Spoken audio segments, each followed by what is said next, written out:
Okay, Brad. So, continuation tayo ng ano natin. Steam properties natin, no? Okay, so ngayon dito, Brad, nagdrawing na ako ng TS diagram natin. Saka meron ako mga piston cylinder para mas maintindihan natin ng maigi yung sinasabi nating properties of steam, okay? So, let's say for example, Brad, meron akong liquid dito, ha? Let's say for example, meron akong piston cylinder assembly, tapos meron akong liquid dito. Okay? Meron akong liquid dyan. Okay? At 30 degrees Celsius. Let's say for example, yung liquid natin is 30 degrees Celsius. And 101,325 kPa. Okay? So, meron tayong liquid at 30 degrees Celsius and 101.325 kilopascal. Ngayon, Brad, base sa napag-aralan natin, anong klase ng liquid to? Anong type of liquid to? So, mas mababa siya. Tingnan nyo, ha? Anong Tsat natin at 101.325? Di ba napag-aralan natin, ang Tsat natin is 100 degrees Celsius.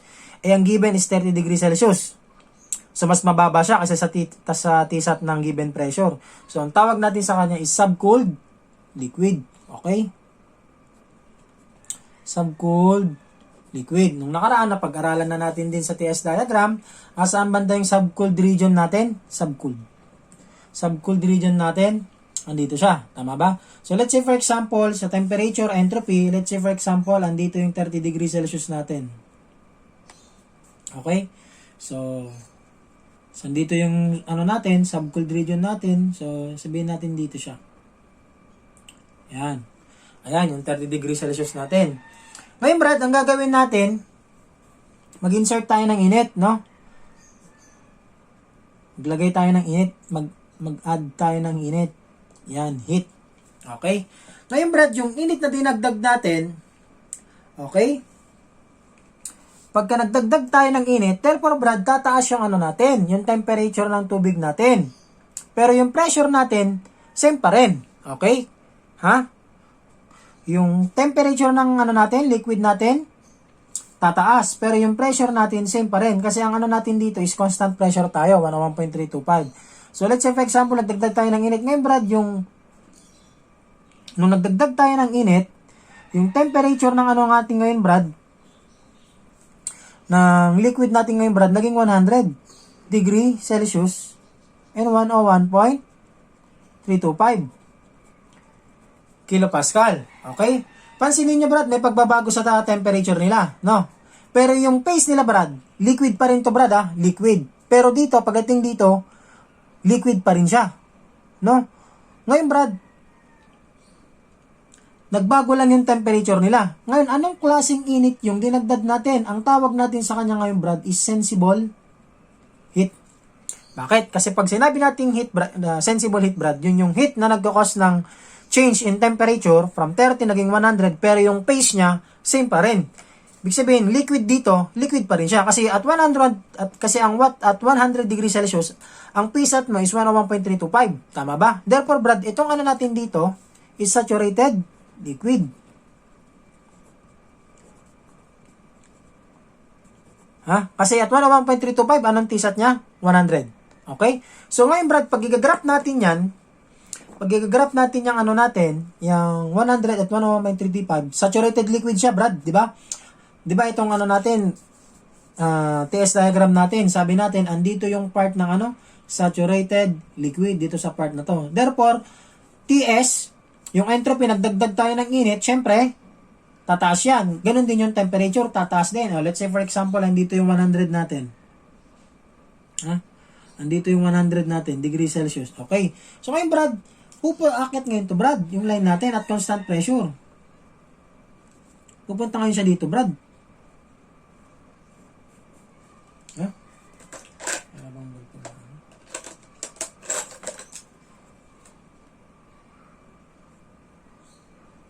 Yan. Okay? Yan yung natin ngayon, yung graph natin ngayon. From subcooled liquid, pumunta ng saturated liquid. Okay? Nagbago yung temperature, pero yung phase niya, liquid pa rin. Liquid phase pa rin siya. No? Okay. So ngayon, Brad, balikan ko muna dito sa 30 degrees Celsius and 101.325. Turuan ko na kayo kasi kakailanganin natin yan. Ngayon Brad, meron tayong mga parameters na kinakailangan para ma-solve natin in the near future yung mga heat, yung mga work na pinapahanap sa atin, okay, kung anong process siya, kung constant entropy man siya, kung constant volume, constant pressure, no? So meron tayong H, specific enthalpy, meron tayong internal energy, meron tayong specific entropy, at meron din tayong specific volume. Okay? So kakailanganin natin 'tong mga to, Brad. Okay? So hanapin natin yung ang hanapin na lang natin is yung specific enthalpy niya, no? Okay? Ano nga ba ulit si specific enthalpy? Or enthalpy? Enthalpy is the combination energy or the useful energy. Bakit combination siya? Kasi combination siya ng internal energy plus PB. PB is the work. Kasi internal energy naman. Internal energy is a function of temperature. Okay? Entropy, randomness movement of molecules. Specific volume, volume over mass lang yan, Brad. Okay? So ngayon, Brad, ang hanapin lang natin sa kanya is yung H. H lang muna yung sa sample ko. Pag hanap pa, di punta tayo dito. 30 degrees Celsius and 101.325 kilopascal. Okay? So sabi natin, subcooled liquid siya. Ngayon, Brad, saang table tayo pupunta? Pagkahanapin natin yan. Balikan ko lang muna pala to. Si specific internal energy, specific entropy, specific volume. Brad, lahat ng unit nito, Brad, basta pag sinabing specific is in terms of per kilogram siya, Brad. Naka per kilogram siya. Ito, si specific enthalpy. Ang unit natin sa kanya is in terms of kilojoules per kilogram. Internal energy, kilojoules per kilogram din. Pag entropy na yan, Brad, kilojoules per kilogram Kelvin. Yan yung unit niya. Andiyan naman yan, Brad, sa natin. Sa steam table natin. Makikita natin yan dyan, Brad. Ito, Brad, Okay? Ayan. Pag sinabi natin specific enthalpy, anong unit natin? Kilojoules per kilogram. Yung specific internal energy natin, kilojoules per kilogram. Specific entropy natin, kilojoules per kilogram Kelvin. Pag specific volume naman natin, specific volume is cubic meter per kilogram. Pero dito, Brad, yung specific volume natin, mamaya tuturo ko, hindi siya naka-cubic meter per kilogram, Brad. Naka-liters siya, Brad. Naka-liters per kilogram. Okay? Mamaya, babalikan natin yan. Okay? So, punta tayo dito. So, 30 degrees Celsius and 101.325 kilopascal. Saan nating table siya hanapin? Hanapin natin siya, Brad, at table 4. Kasi yung table 4, Brad, andun si liquid. Okay? Ayan, Brad. Okay? So, mapapansin nyo, Brad, dito sa table 4 natin, table 4 natin, ito yung pressure natin, no? T-sat, pressure niya. Tapos, ito yung mga T-sat niya. Ayan, P, nakalagay P, tapos T-sat. 2.5, ang T-sat niya is 223.99, okay? So, megapascal siya, in terms of megapascal, ang daming kulang, Brad, no? Kasi ang kailangan natin is 0.101.325 megapascal. Walang dito, Brad, Walang ganun, masyadong malayo, no? So, 0, 2.5 kaagad, megapascal. Tapos dito pa, Brad, ang temperature natin, 30. Nakalagay dito, ito, yung temperature natin, ito yung sa temperature, ba? 20, 40 kaagad, no? 20, 40 kaagad, walang 30. So, magdo-double tayo, medyo mahaba-haba to. Pero relax lang, kaya natin yan, Okay, sampulan natin yan. Okay, so, sulat natin yung natin. So, meron tayong pressure. So, ano yung mga pressure natin? 0 megapascal. Anong kailangan natin? 0.101325 megapascal and then 2.5 megapascal. Then temperature natin is 20 degree Celsius, 30 degree Celsius, and 40 degree Celsius. Okay, kunin muna natin yung value natin at 20 tapos 0. Anong enthalpy natin? Ayan, Brad. 83.95. Ito, Brad, 20 tapos H. 83.95. So, sulat natin dito. Kasi enthalpy yung pinapahanap ko Okay? At 40 naman at 0 is 167.56. Okay? 2.5 naman, Brad. 20 natin, 86.3. And then, 86.3. And then, 40 is 169.77. Okay. So, anong unit natin dyan? Kilojoules per kilogram. Okay. Ngayon, Brad, kung papansinin nyo, andito yung kukunin natin kasi dapat ito yung kukunin natin. Tama ba? Andyan. Okay? So, nataon, Brad, na si 20, saka si 4, ang nataon ng kailangan natin is 30. 20 to 40. No? So, 20 plus 40, tas divide mo ng 2, kalahati siya. Tama ba? Magiging 30 siya. So, ang gawin natin para mas mabilis, i-plus lang natin to, no? Tapos, double check natin mamaya sa interpolation kung tatama, no? Nga pala, Brad, dun sa interpolation na tinuro ko, medyo may sablay tayo konti doon, no? Okay. So, gawin muna natin, Brad, yung madali. So, 40 plus 20 over 2, 30 yan. Okay. So, ang gawin natin, 83.95 plus 167.56 divided by 2. At ito ngayon yung ano natin, Brad, yung enthalpy natin at 30. So, 125.755. Ngayon, Brad, kung diskumpiyado kayo sa sagot ninyo, pwede naman mag-interpolate. Okay? So, with mode, tapos stat tayo. Brad, wag nga pala yung 5. Mali yung naturo ko nung nakaraan, no? Ang gamitin natin is yung A plus BX, yung 2. Ito, Brad, pakiano na lang, Ito tayo palagi, A plus BX. Nagkataon lang dun sa ginawa ko nung nakaraan is parehas lang tumama. Okay? Pero ang pinakatama is 2. Dito tayo, ha? Okay? So, 2 tayo. So, 2. A plus BX. So, X. So, let's say for example, yung X natin, yung temperature. So, 20 equals, tapos 40 equals, tapos Y natin, 83.95 equals, tapos 40 natin, 167.56. Ayan, okay? Tapos AC, tama ba? AC, and then, kailangan natin is 30. So, 30, tapos shift, 1, regression, tapos Y hat. Ayan, Brad. 125.755. Parehas lang sila, Brad. Tama ba? Ayos. Okay. So, parehas lang pala sila. Kalakalahati lang. Okay. So, dito, Brad, punta tayo ng 8630 naman. So, gamitin natin yung nalang, 86.3 plus 169.77 over 2 tayo. Over 2. Yan. So, ang enthalpy natin is 128.035. Ngayon, Brad, ito na pwede natin kunin. Pwede natin kunin to, no? Kunin na natin siya in terms of 0, tapos 2.5. In terms na ng pressure dito, tapos enthalpy nila dito. Tapos pwede natin kunin to. Okay, yung X dito. Nakuha. Okay, so kailangan natin talaga mag-interpolation dyan. So we have mode 5, again, mode 3, stat 2. 2 tayo, Brad, Huwag yung 5, okay? Yung nakaraan, yung naturo ko nung nakaraan, yung una kong video is 5. Okay?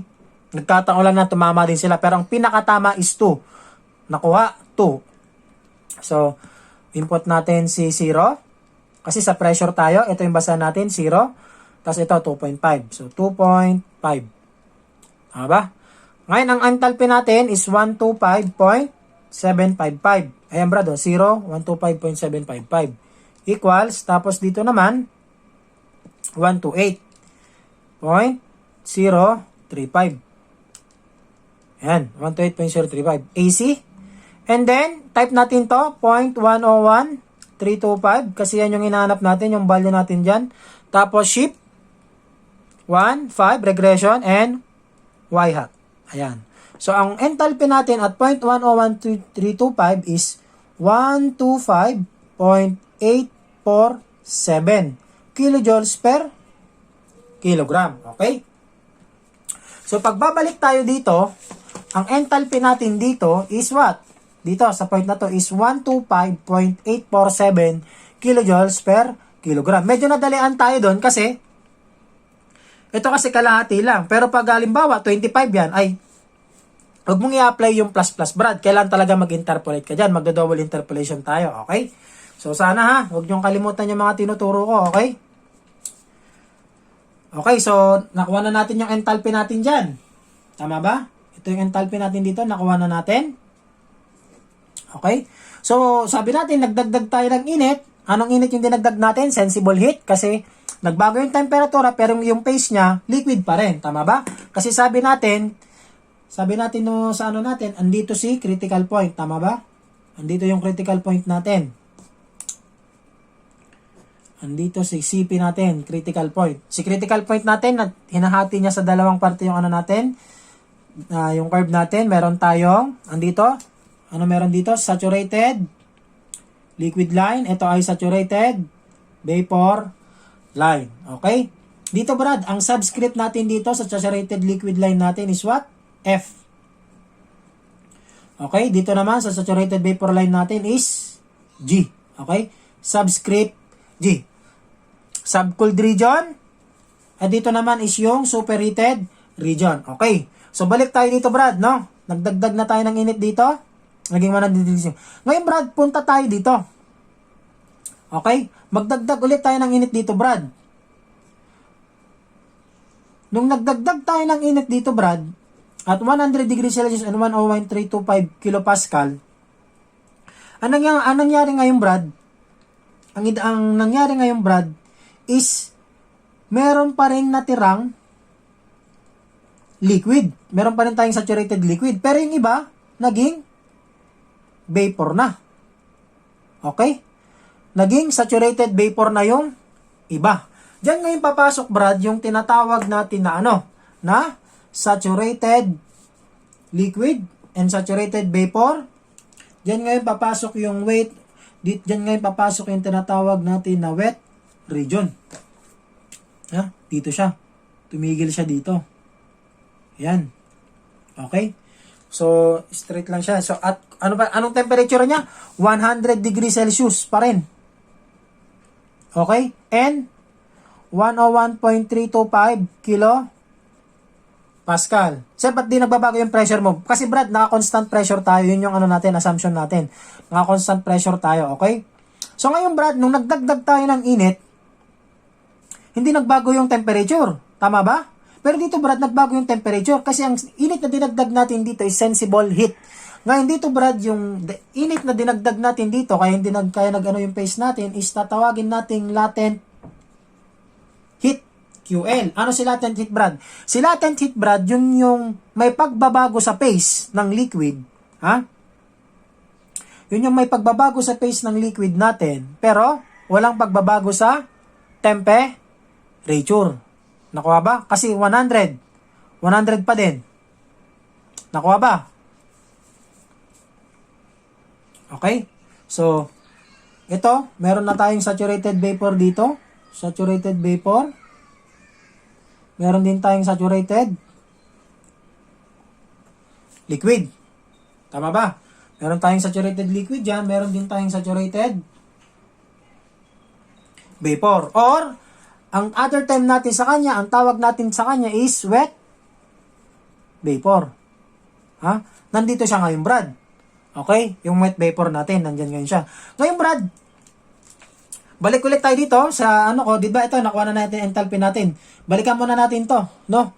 Kunin natin yung enthalpy natin dito. Brad, madali lang kunin yung enthalpy dito, no? Kasi kung pansinin nyo, nasa saturated liquid line siya. Tapos ang natin sa kanya, properties natin sa kanya is 100 degrees Celsius and 101.325. Again, punta lang tayo ng steam table. Tandaan nyo, 100 degrees Celsius, makapasaan kayo pumunta dyan, Brad. Kahit table 1 o table 2, bahala kayo. Pero mas madali sa table 1 kasi ito yung natin. Whole number yan. So, punta tayo na 100 degrees Celsius. Ayan. 100 degrees Celsius. Saan? Kung pansinin nyo, meron tayong mga enthalpy dito, no? Napakadami. Ito, punta muna tayo enthalpy. Discuss ko muna to. Itong HF dito, Brad, yun yung sinasabi niyang saturated liquid. Yung HFG, yun yung evaporation. HFG. Kaya siya FG. Okay? Itong saturated vapor, G. Subscript niya, G. Okay? So, yung hinahanap natin is yung enthalpy niya at what? Saturated liquid. Kasi nandito siya sa part na to. Ayun, tinamaan siya ng line, no? Lahat ng tatama sa line na to, huwag niyong kalimutan, lahat ng tatama sa line na to, itatawagin natin saturated liquid. Okay, so F siya. So, therefore, ito yung kailangan natin, HF, saktong-sakto. So, ayan, 100, HF natin is 419.04. HF siya. Sir, paano to, sir? Paano natin malalaman to? Yung ba yung HFG, sir?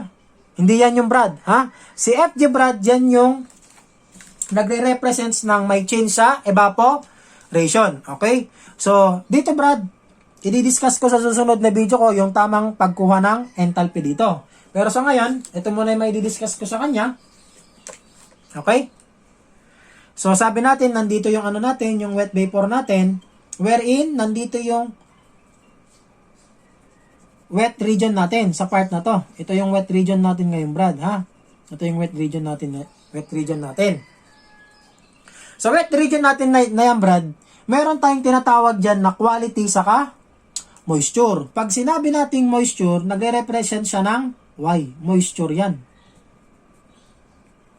X is quality. Itong Y na to, ito yung wetness niya pagkabasa ng ano natin, ng substance natin. Itong X quality, yun yung ano niya, pagka dryness, dry naman siya. Dry nung ano natin, substance natin. Pero dito, Brad, kung pansinin nyo, nandito siya eh. Di ba pag nandito siya sa F na part na to, pag nasa saturated liquid line siya, yung F natin, Brad, yung Y natin, 100% pag nandito siya sa part na to. Pero pag nandito naman siya, pag pumunta naman siya dito, syempre, yung Y natin, 0 na. Ano yung 100%? Yung quality naman. Kasi vapor na siya eh. Dito na siya eh. Vapor na siya. Tumama na siya dito eh. Vapor na siya. Pero pag nandito siya, Brad, meron siyang moisture, meron siyang quality. Okay? So, paano natin kukunin yung moisture niyan saka quality? Okay. So, di ba sabi natin, meron tayong ano dito, meron tayong liquid. Okay? So, pagpalagay natin, yung meron tayong 10 kilograms. Ha? Pagpalagay natin, meron tayong 10 kilograms of wet vapor. Yun yung mass ng wet vapor natin, 10 kilograms, okay?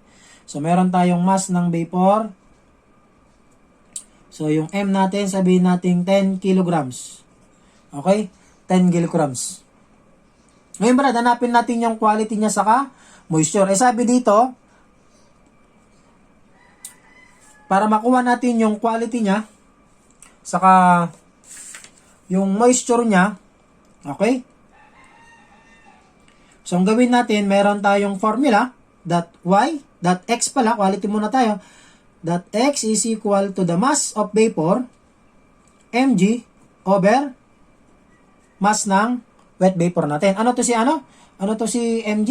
Ito yung mass ng vapor natin, ng saturated vapor natin. Mass of saturated vapor natin. Di ba kasi, Brad, ito, nandito tayo, di ba? Sabi natin, meron tayong saturated vapor, meron tayong saturated liquid. Nandito siya sa line na yan. Therefore, Brad, yung mass natin, yung liquid natin, nung pumasok siya dito, nahati siya. Meron siyang vapor, meron siyang liquid. Tama ba? So, ngayon, meron tayong ngayon dito, para makuha natin yung quality sa moisture niya, meron ngayon tayong mass ng saturated vapor dito, meron ngayon tayong mass ng saturated liquid. Okay? So, ito, para makuha natin si X is equal to mg, wherein mg is the mass of saturated vapor, over m. Sabihin na natin na yung mg natin is equal to 5 kilograms. And then, yung mass mf natin is 5 kilograms din. No? So, pagka ano natin, kaya magiging 5 plus 5, magiging 10 yan. Kasi m is equal to mf plus mg. Yan yung total natin. Ito yung total mass natin, no? Total mass of wet vapor. Okay? So, X is equal to mass of saturated vapor divided by the mass of the wet vapor. Yung ano natin, mixture natin. Okay? Times 100% natin. So, yan yung percent natin ng quality. Pag Y naman yung kukunin natin, syempre, in terms naman ng liquid tayo. So, MF over M times 100%. Ano to si MF? Si MF, Brad, yan yung mass of saturated liquid natin. Okay? Yan, times 100%. Wherein, Brad, sabi natin that X plus Y, si X plus Y is equal to 100%.